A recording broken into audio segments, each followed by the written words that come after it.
ano dito, isang reunion para sa ating dalawa. Yes, direct, ito lang mabilisan. Gaano ba kahalaga na direct, hindi kita kahagatin dito ka sa akin? Sige, dito tayo kasi syempre, dito na lang kami. Takot na takot sa akin. Hindi, pero direct gusto kong malaman, bakit kailangan ma-share natin ang kwento ng isang himala sa panahon ngayon? Alam niyo po ba yung pelikula ni Nora Honor, ang himala? Ang mga lessons po na napakalaga pa rin ngayon. Ang himala po, starring this amazing cast, some of the best performers of Philippine theater, ngayon po ay tumatawid sa film. Isa pong pelikula na antik sa puso nating lahat, ang isang himala. Kanina may narinig ako, ito ay isang representante ng ating mga teatro, ng magagaling na mga teatrong artista. At ako'y naniniwala doon. Aizen, pangunahan mo na, please invite everyone to watch Isang Himala. Ito na nga po. Ulahin niyo na sa listahan niyo ang Isang Himala. Ang nakatanging movie musical ngayong MMFF December 25. Kasama ko lang naman po ang pinakamagagaling na musical theater actors ng ating bansa. Panahon na nang makita ito sa big screen.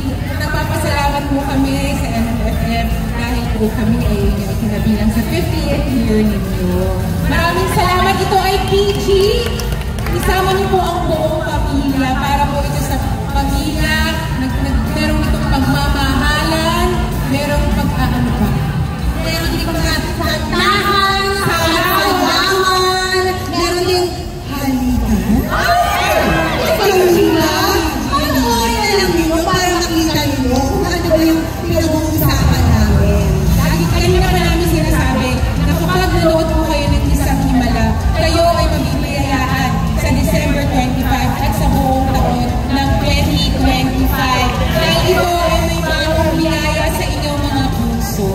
Parang gusto ko rin tayo. Parang gusto natin magbiyayaan sa Pasko at sa bagong taon.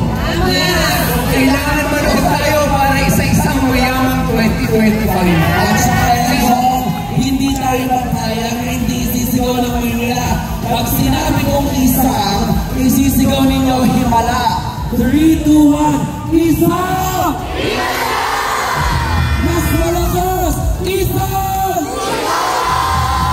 Perfect! At bilang espesyal, ang 50th edition ng Metro Manila Film Fest, meron po tayong commemorative token mula sa MMFF at sa PhilPost. Chairman Artist, at i-award na po natin yan na.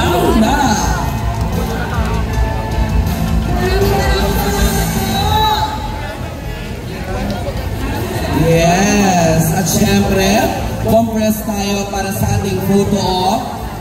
Ayan. Ang taray, no? Nung napanood po natin ang production number, Manileño at Manilenya, marami pa po tayong makikita mga ganong kagagandang production number kapag pinanood natin sa December 25 ang